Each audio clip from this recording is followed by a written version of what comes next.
শেষ হয়েছে UEFA champions লিগের রাউন্ড অফ 16-এর প্রথম লেগের লড়াই। রাউন্ড অফ 16-এর দ্বিতীয় দিনের লড়াইয়ে একসঙ্গে মাঠে নেমেছে বার্সেলোনা, লিভারপুল, পিএসজি ও বায়ার্ন মিউনিখের মতো জায়ান্ট দলগুলো। দর্শক, ইউএফা চ্যাম্পিয়ন্স লিগে আপনি কোন দলকে সাপোর্ট করছেন?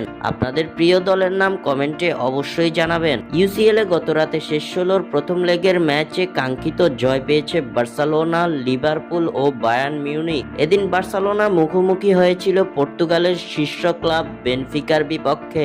আক্রমণ পাল্টা আক্রমণের ম্যাচে 10 জনের দল নিয়েও 1-0 গোলের জয় তুলে নিয়েছে কাতালান ক্লাবটি। ম্যাচের 22তম মিনিটে প্রতিপক্ষের খেলোয়াড়কে ফাউল করে লাল কার্ড দেখে মাঠ ছাড়ে পাও কুবার্সি। 10 জনের দলের বিপক্ষে এদিন শক্ত অবস্থানেই ছিল বেনফিকা, তবে তাদের মূল বাধা ছিল বার্সার গোলরক্ষক ওইজেক শেজনি। বেনফিকার নেওয়া 8টি শট অন টার্গেটের মধ্যে 8টি ফিরিয়ে দিয়েছেন এই গোলরক্ষক। ম্যাচের দ্বিতীয়ার্ধে ডেডলক ভাঙে ব্রাজিলিয়ান তারকা রাফিনহা। 61তম মিনিটে নজর কাড়া গতিময় গোলে দলকে লিড এনে দেন রাফিনহা। অপর ম্যাচে প্রতিপক্ষের মাঠ থেকে জয় নিয়ে ফিরে এসেছে লিভারপুল।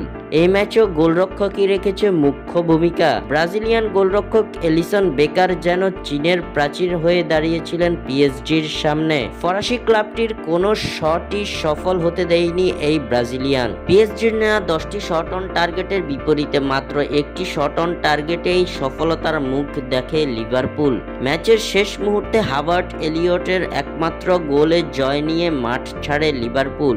অন্যদিকে বায়ার্ন মিউনিখ উড়িয়ে দিয়েছে নিজেদের লিগ প্রতিদ্বন্দ্বী বায়ার লেভারকুজেনকে। 10 জনের লেভারকুজেনের বিপক্ষে 3-0 গোলের জয় তুলে নিয়েছে বায়ার্ন মিউনিখ। বায়ার্নের হয়ে জোড়া গোল করেন হ্যারি কেন ও একটি গোল করেন জামাল মুসিয়ালা। ম্যাচে 62তম মিনিটে লাল কার্ড দেখে মাঠ ছাড়েন লেভারকুজেনের মুকিয়েলে, যার ফলে 3-0 গোলের বিশাল জয়ে শেষ 8-এর রাস্তাটা সহজ করে রেখেছে বায়ার্ন মিউনিখ। উল্লেখ্য, আগামী 11 মার্চ থেকে শুরু হবে ইউএফা চ্যাম্পিয়ন্স লিগের শেষ 16-র দ্বিতীয় লেগের ম্যাচগুলো।